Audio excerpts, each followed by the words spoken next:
So yun mga kaming, and welcome back sa ating channel. So ang video natin ngayon ay gagawa tayo ng switch ng desktop, no?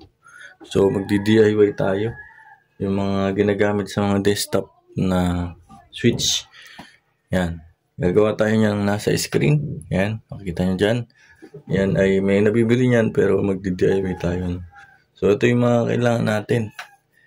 Kailangan natin ng syempre panghinang. Yan, kahit anong panghinang, basta may soldering lead. Yan, kahit anong panghinang. Tapos tools, pambalat ng wire. Yan, so kailangan natin ng DuPont wires. Ayan, ito. Yan, so mura lang naman yan. Yan, mga tira-tira ko lang. So kailangan din natin ng mga sinkable tube, no? Sinkable tube. Yan, tapos ito yung ating tapos kailangan natin itong switch. Yan, mechanical keyboard switch. Yan. So ito mga naka-stack na lang kasi sa akin. Yan yung mga kailangan natin. Tapos switch keycaps. Yan, so makikita nyo sa video natin sa mechanical keyboard ay pinalit natin, no? So ito natenga na, hindi na natin nagagamit. So ito yung gagamitin natin para sa switch ng desktop. Yan, para kahit pa paano maganda. So kailangan natin ng tester. So kung wala kayong tester, okay lang naman. Pero mas okay kung may tester, no? Pero sundan nyo lang yung video natin para hindi kayo makamali. So sobrang dali lang naman ito. Simulan na natin mga kaming. So yun mga kaming, hindi na tayo, no? So bago tayo magsimula, ako nga pala si Jiming Tech. Yan, ay isa po akong computer technician at nag-upload po ako ng mga ganitong video. So ito ay DIY desktop switch, no, na pwede nyo gawin at sobrang dali at mapapakinabangan nyo sa inyong mga desktop or PCnet or computer shop, no. So ito lalagay natin sa computer shop or PCnet ko, no. Papakita ko sa inyo kung paano ko siya ilalagay or gagawin. So ito kailangan natin ay 2-point wires, no. Siyempre kung bago ka lang sa channel ko, huwag mo kalimutan mag-subscribe and hit yung notification bell para updated kapag mga bago tayong gantong upload. So simulan natin. So meron tayong 2-point wires, no. So ito na mga materialis na to, mga mura lang ito mga kaming. Itong 2-point wire wala pang 30 pesos yata, 20 pesos sa Shopee. Yan, pwede mabibili mo lahat to sa Shopee. Yung mga link na ito nasa description. Ito 5 piso lang ata isa nito. Switch na to. Yung keycaps bili ka na lang. O kaya may mechanical keyboard ka na sira, pwede yun.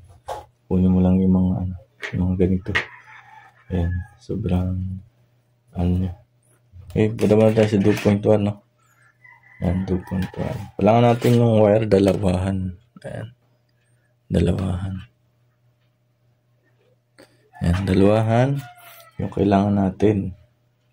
Kasi ang connection ng desktop switch ay nagdidikit yung dalawang wire.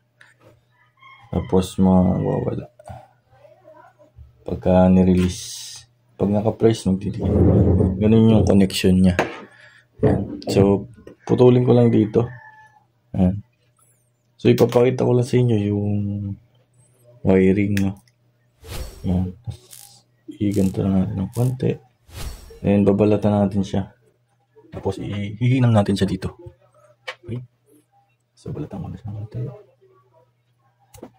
Ayan.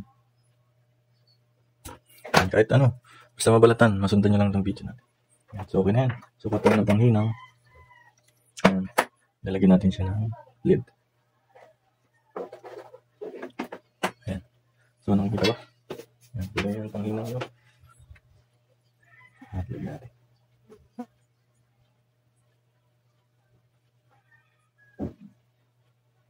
Ayan, may lid na.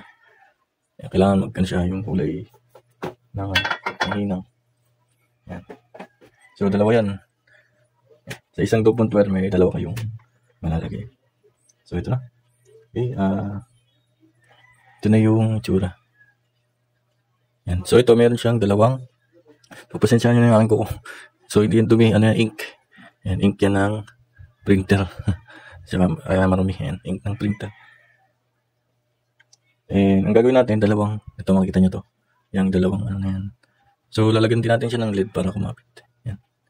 So ang connection kasi nito, ay papakita ko muna sa inyo. So contact tester para makipakita ko sa inyo.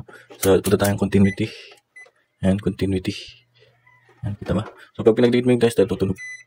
Yan. So punta tayo dito sa switch natin. Yung switch ng, ang tawag ba dito? Mechanical keyboard yan. Pag nagdikit to, tutunog. Yan. So lalagay lang natin sila dito. Yan. So pag pinindot ko siya, yan, tumutunog. Ibig sabihin nagkukontak. Ganun yung diagram ng desktop switch. Kahit yung mga nasa PC case, parehas lang. Ganun po. No? Sana naintindihan. Ganun lang naman yung natin sa tester. So ito, kahit magkabaliktad, basta wag lang magkadikit, okay lang. Okay? So ihinang muna natin dito. So hinangin na natin. Yan. So dapat lagyan niyo siya ng LED. Yan. So kumapit lang siya. Yan, okay na siya. So iusog lang natin, ibaba natin. Kasi lagyan natin siya ng shrinkable tube. Yan. So lagyan natin siya nito. Green na lang. Yan, balik lang naman. Takpan lang yung natin.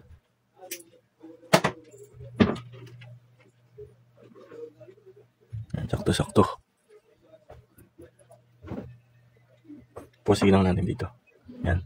So ito ay tutorial purpose lang naman mga kaming, kaya maiksi lang. So gamit na lang kayo ng any wire na dalawahan para mahaba, para pwede nyo siya kaya malayo yung inyong paglalagyan ay mayan extend nyo. So ito ay pinakita ko lang sa inyo paano gawin. Yan. So pwede nyo gamitin yung speaker wire, yung maliit lang, yung maliit na speaker wire, yung pwede yun. Pwede din yung wire na kuryente, yung maliit. Depende sa inyo kung anong gagamitin nyo para ma-extend na mapahaba itong wire. Dalawahan lang to. Yan. Depende na yan sa ano. Okay, so after nun, hinangin natin dito sa magkabila. So yung isa dito lang.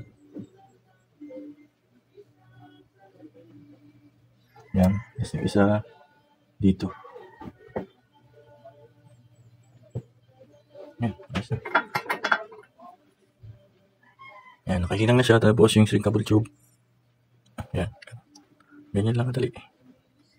Tapos initan mo. Yun. Okay din yung ating wiring. Yun lang siya. Tapos, pwede mo nang lagyan ng yan, neto. Yung keycaps. So, medyo mainit pa. Huwag nyo lang tatagalan yung panghinang kasi plastic siya. O masunog. Maliit lang naman siya. Kaya, okay lang siyang saglit lang yung panghinang. Ay, hindi lang. Yun. So, ito na yung dalawa. Tapos, lagyan na lang natin ng shrinkable tube. Maganda sana yung medyo malaki. Yung kasya dito. So ito kasi hindi na kasya ito eh. Yung medyo mataba sana. So wala na tayo available. Naubos ko na. So yan lang. Ganyan lang. Okay. Para malaman natin kung gumagana yung ginawa natin. So dapat may tester no. Para maipakita ko sa inyo. So okay lang naman kahit walang yung tester. Yan. Purpose lang para maipakita ko sa inyo na gumagana siya. Ito na lang siguro sa baba. Yan. So yan na. Ito pag pinindot mo tutunog. Hindi na ka. Ngayon natutunog. Diba? So successful ano? So extend nyo na lang mahaba kung gaano kahaba yung paglalagay nyo. So ganito lang kadali siya. Siguro lagyan nyo lang din ang anong pwede nyo pa ilagay. Yan, ganun lang. So para may pakita ko sa inyo na gumagana, testing natin. Okay? Walang tayo ng PC. Okay mga kaming, ito yung ating desktop na. Yan, kita naman natin sa PC. So, para may pakita ko sa inyo kung paano din siya ikinakabit para hindi kayo magkamali. Ano? So, yan. So, simple lang ito. Liit lang. Lagyan nyo na lang pampahaba. So, ang switch kasi niya nandito. Yan. Sa taas. Ito. So, mataas mga bata hindi mabot. So, yung lagayan ko kasi ay meron sa baba tapos sa taas. Nasa taas yung CPU. So, hindi siya hindi ma-access gano'n ng mga bata. Hindi alam kung paano pipindutin. So, lalagay ko lang sa harapan ng monitor para doon na lang nila pipindutin. Okay? Ganun lang naman yung ating purpose. Kaya gagawa tayo ng ganito. Okay. So, pakita ko sa inyo paano nilalagay. So, mga kaming, para ma-identify nyo yung kung saan yung kabitan. So, hahanapin nyo yung sulat. May sulat na sa ball. So, ito yung sulat. Walang kita. Ayan, tinuturo ko na yan. Ayan, makikita nyo dyan yung power LED, power switch, reset. Ayan, ito sulat na to. So, kadalasan dyan, nasa taas yung power switch, nasa bandang right side, upper, nasa taas. Ayan. Itong sulat na to. So, kung nasa nakatapat na sulat, doon yung wire niya. So, nandito siya, ito siya. Itong wire na to. Kita pa. Ito. So, tatanggalin ko. So, sa inyo kasi, iba-iba tayo ng ganito. So, meron tong buo. Yung apat, ano kasi ito 8. Yan, 8 pares yan. Kita nyo, power switch na. Pag tinanggal nyo yan, dyan ikakabit. Yan, diba ito, 2. So, yan, papalit lang natin siya. Ganun lang.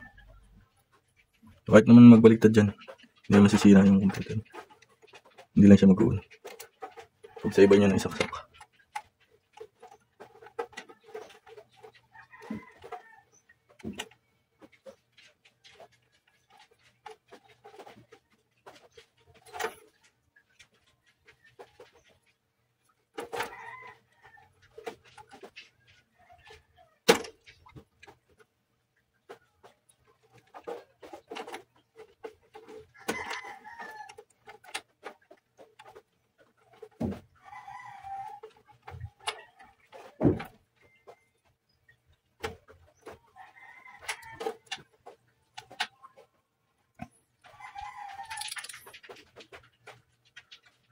Yan, nakakabit na. Nakakabit na natin. So, testingin naman natin siya. So, yun na, nakakabit na, no? Nakasaksak na rin siya. So, di ko na ipapakita na may monitor, no? So, pag naman binuhin natin yan, iikot naman. So, nakauna din switch sa likod. Yan. So, ito na. Example yan, yung pindutan na. Pindutin natin. Ayan. May ilaw na. Yan, ikot na siya. Ito yung kay ilaw. Yan, makita nyo na may mag-on siya. Yan. Yan, ganun lang madali. Gumawa yan, tapos magkabit. So, yan, sana nakatulong itong video sa inyo, no? Sa mga nag-DIY ng desktop switch. Yan. Okay, so salamat sa inyong panonood. Muli, Jiming Tech. Huwag mo kalimutan mag-subscribe and like yung video kung nagustuhan mo.